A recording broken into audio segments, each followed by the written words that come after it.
find Mark chapter 12, if you will. Mark chapter 12,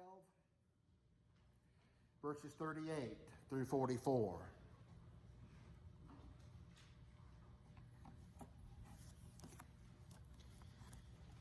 Jesus speaking, he also said in his teaching, beware of the scribes who want to go around in long robes. I guess you can figure out why I didn't wear my robe today.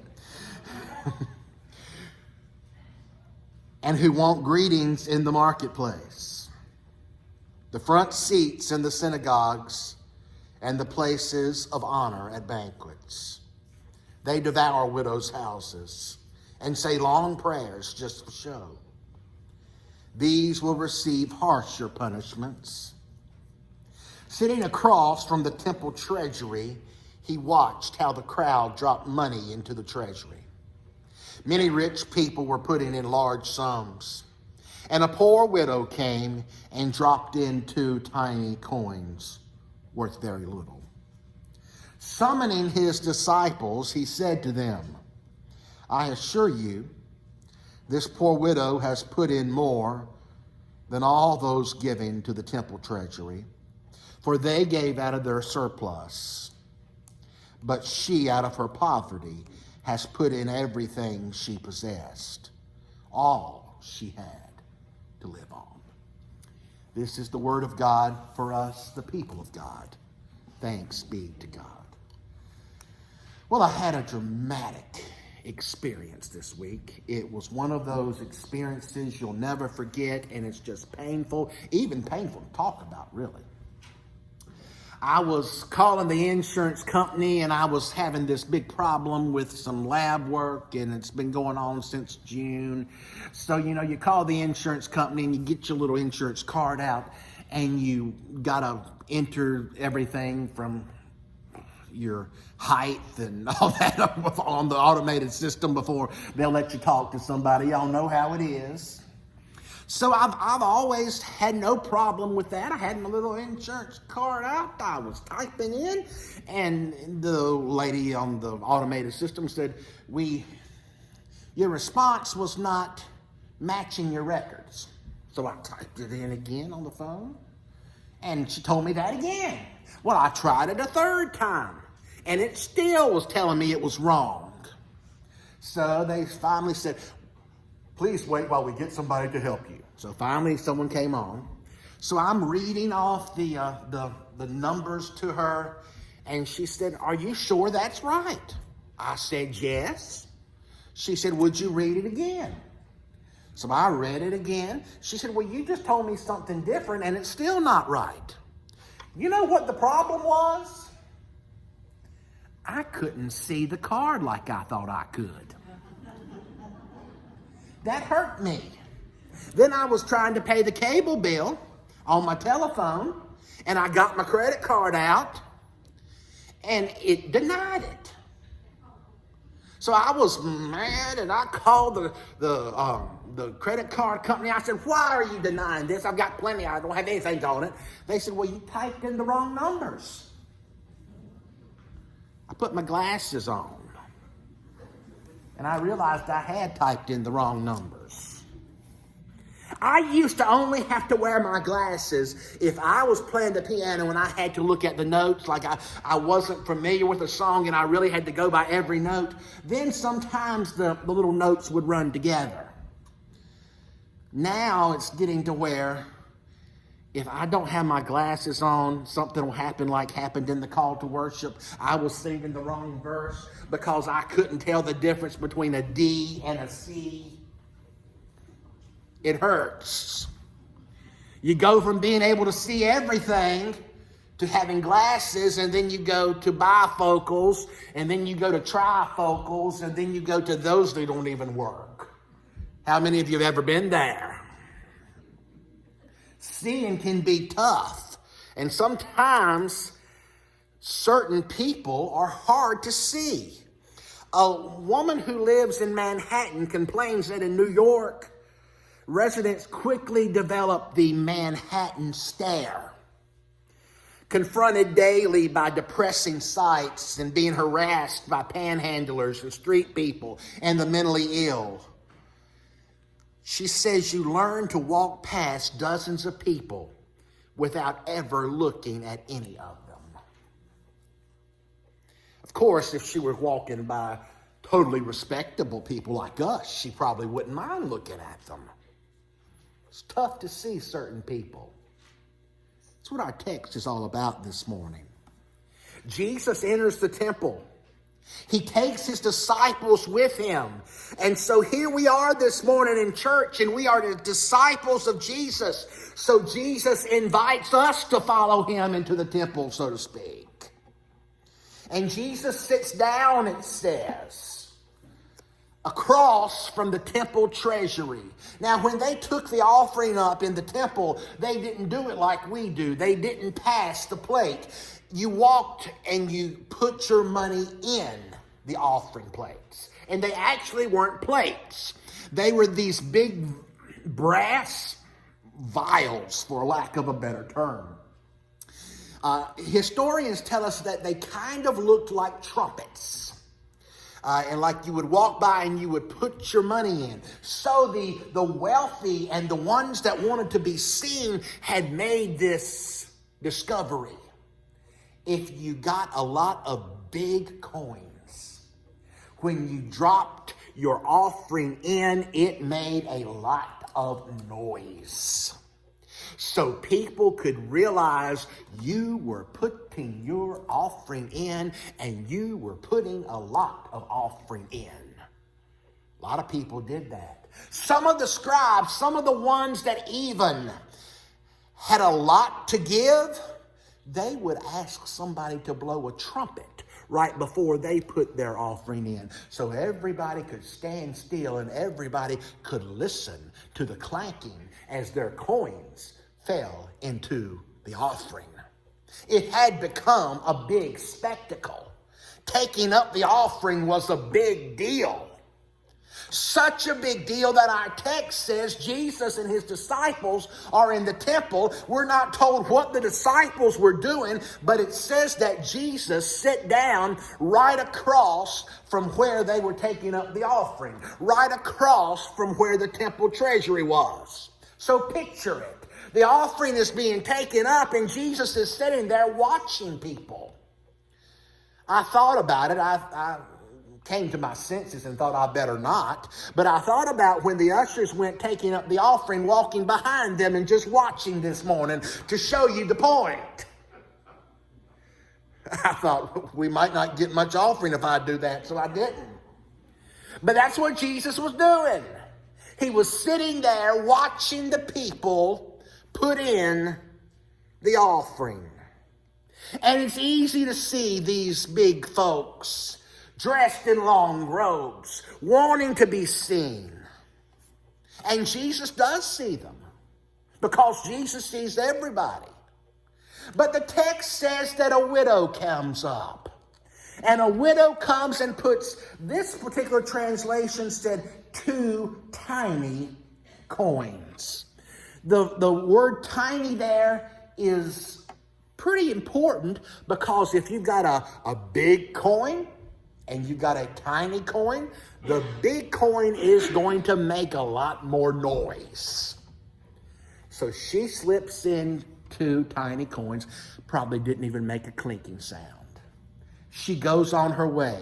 And whatever the disciples had been doing, evidently they weren't sitting with Jesus, because the text says he summoned them. He said, "Hey, y'all, come over here." And he points to the lady. And he said, "This lady has given more than everybody else has."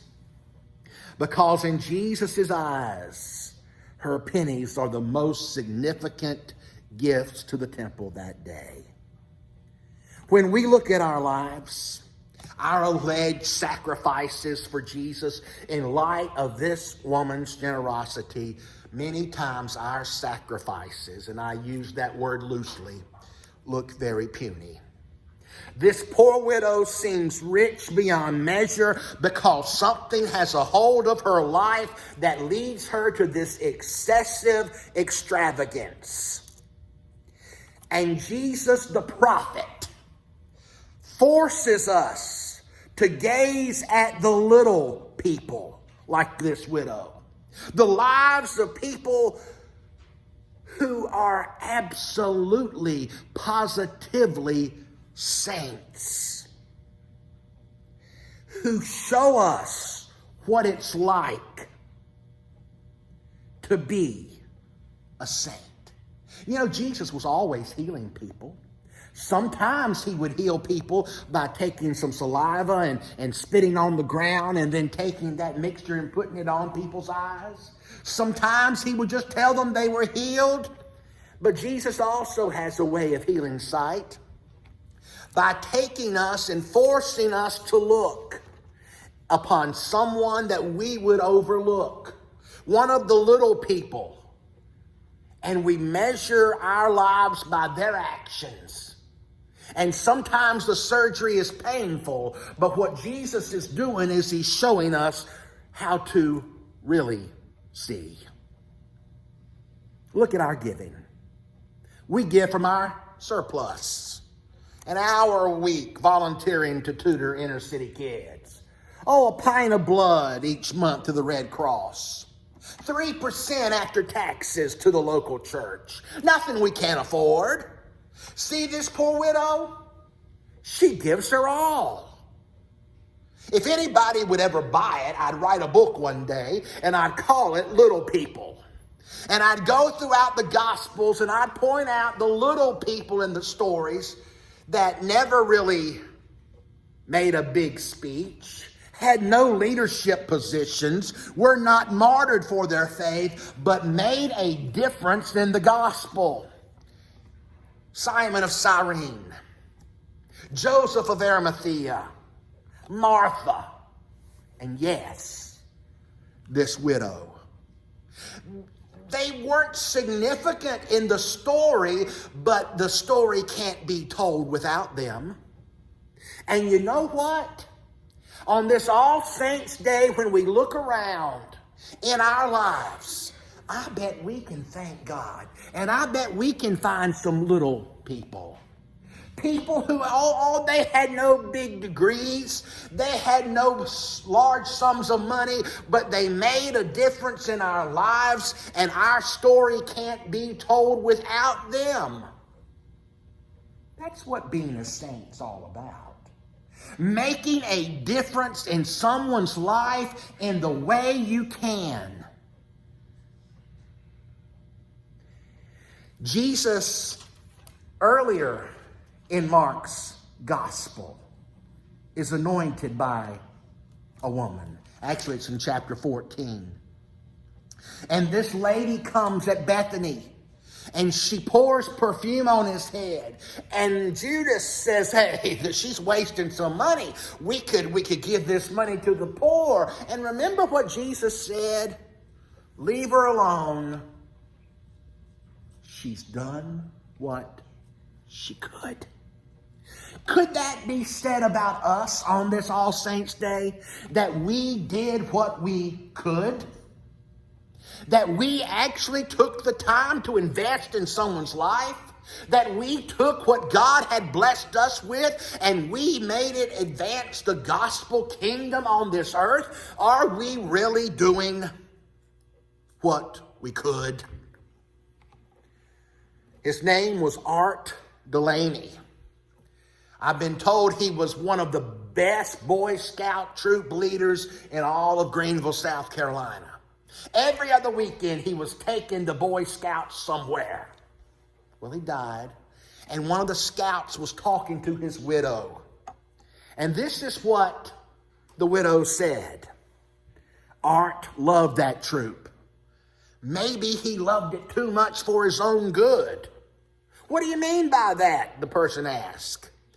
This is what the widow said. Art neglected his business.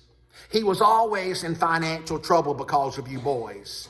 You can't be away that much from your work without hurting business. And then that Boy Scout said it hit him. Every hour he gave to those boys was an hour of financial loss. He paid a price for them. And it was 30 years after that that some of his troop finally realized the price this saint was paying to do what he could. Jesus points to this widow. She has done what she could. Oh, her gifts didn't match the scribes. Her gifts didn't match the rich. But Jesus said that was more important because her gifts were a sacrifice. Methodist Bishop Will Willimon says, when he was a young pastor, they had an emergency appeal for funds to shore up their defunct heating system at church. He said they either had to raise $10,000 in the dead of winter or not have church until spring.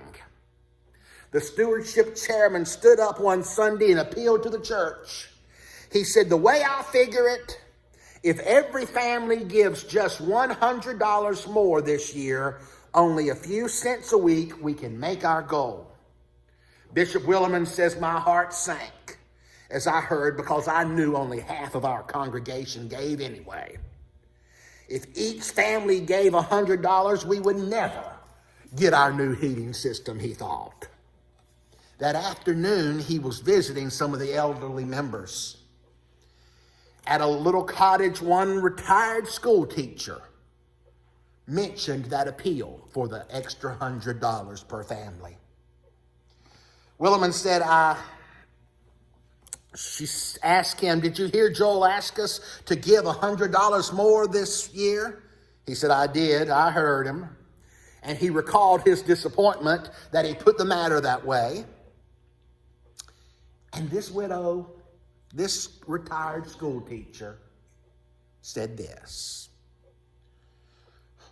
$100 is a lot of money, but I prayed about it. And I asked God to show me a way. She said, I subscribe to the newspaper, $40 a year. I also subscribe to the National Geographic. I called a friend down the street. She's consented to let me come down and borrow her newspaper. Once she's finished her National Geographics, she said I could borrow those too. Now I'm able to give what Joel asked for. Willimon said her words shamed him. He was calculating, he was quibbling, he was bothered over what was relatively a small amount of money, but to her was everything. He said he was going to give from his abundance. This lady was going to give her all. Jesus says to the disciples, come here. Now, don't put words in Jesus' mouth here, okay? Whenever I was reading this story, all of my life, I've read this story, I've known this story, and I always had a picture of what Jesus was doing, and Jesus wasn't doing that. So don't think that Jesus points to this widow in front of everybody, and that this widow hears what Jesus is saying, and this widow is just overjoyed. And in my mind, when I've read this story, it's almost like Jesus walks over and gives it to her back. Isn't that how we picture this story? I think it is. I think this widow puts in her 2 pennies. She goes on, and Jesus, as she's leaving, points to her and says she's given more. He doesn't praise her.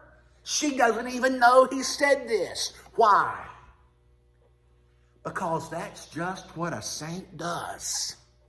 And that's just how Jesus expects us to live. This lady had done what she could. And Jesus is now telling his disciples, hey, look at this lady. She did what she could. She's given more. The point is, to the disciples and to us, that's what a saint is. Jesus tells us in the kingdom, the first shall be last, and the last shall be first. And this widow reminds me on this Sunday of All Saints of all the little people, all the anonymous saints in whose faithful lives we see reflected the very person of Christ. When I read the story about the widow, I must say, when I think about the saints that have touched my life, I must say, when I read the Gospels and I see people who made a difference, yet they never made a big speech, yet they never had large sums of money, I must say, I want to be one too. Do you?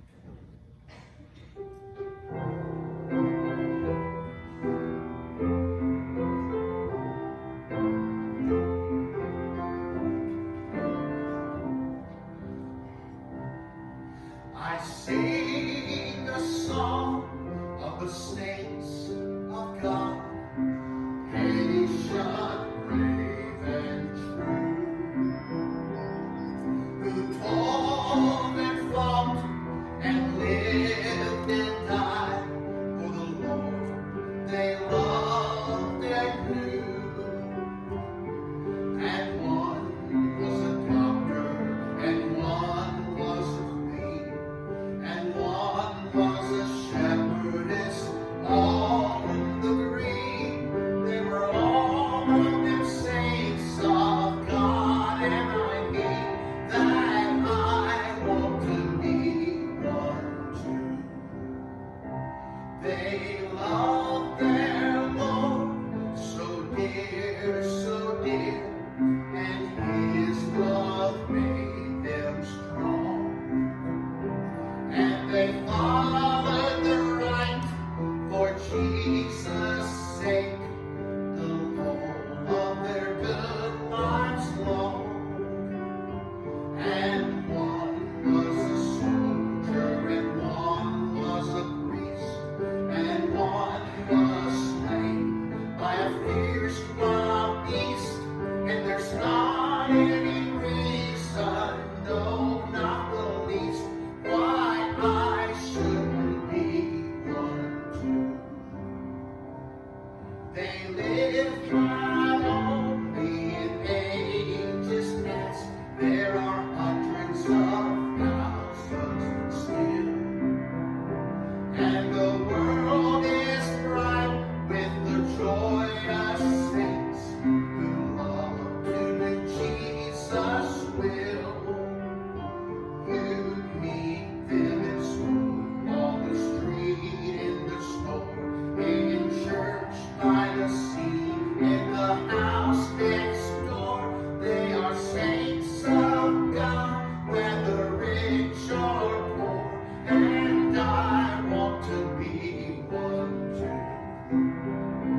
And there's not any reason, no, not the least, why I shouldn't be one too.